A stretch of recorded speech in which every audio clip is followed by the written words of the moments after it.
In a small forgotten village, where the nights were cold and the winds whispered through broken trees, lived a poor girl named Amira and her little brother Rafi. Their home was nothing but a fragile hut made of old wood and straw, but inside that tiny space lived two hearts filled with love, courage, and dreams. After their parents passed away, Amira, though only 15, became everything to her brother, a mother, a friend, and a protector. Every morning, Amira woke before sunrise, washed her face in the cold water of the stream, and whispered a prayer asking for strength to feed Rafi that day. Rafi, only 7 years old, was thin but full of life. His laughter was like sunlight in the darkness, the one thing that gave Amira hope. Together, they wandered from house to house in search of work. Some days they washed dishes, some days they carried firewood, and sometimes they came home with nothing but a few crumbs of bread. Yet no matter how little they had, Amira always gave her share to her brother and told him she wasn't hungry. Rafi would often dream aloud, telling his sister that one day they would live in a house with windows and a warm bed. Amira would smile even when her eyes were full of tears, and promised to cook his favorite sweet rice every day when that day came. But life wasn't kind to them. One stormy night, heavy rain fell from the sky, and the wind tore through their hut like an angry spirit. When the morning came, the hut was gone.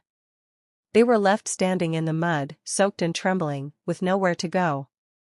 Amira held her brother close and whispered, "Don't cry, Rafi. As long as we have each other, we are safe." But inside, her heart was breaking. They spent that night under a large tree, shivering in the cold. Rafi looked up at the stars and said softly, "Sister, maybe the stars will send us a miracle." Amira hugged him and tried to smile, but deep down she wondered if miracles really happened for people like them. The next morning, as the mist lifted, an old man appeared on the road. His hair was silver, and he carried a wooden staff that shimmered faintly in the sunlight. Seeing the two children sitting by the tree, he stopped and asked gently, "Why are you here, my children?" Amira bowed politely and explained their story. The old man listened, his eyes kind and warm. Then he took a small golden seed from his pocket and said, "Plant this near the stream tonight.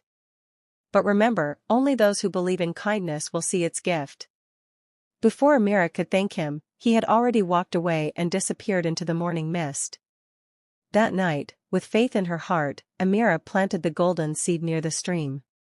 The moment it touched the soil, a soft golden light spread across the ground.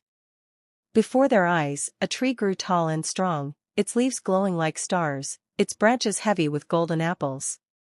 Amira and Rafi stood speechless. It was the most beautiful thing they had ever seen. When morning came, the 6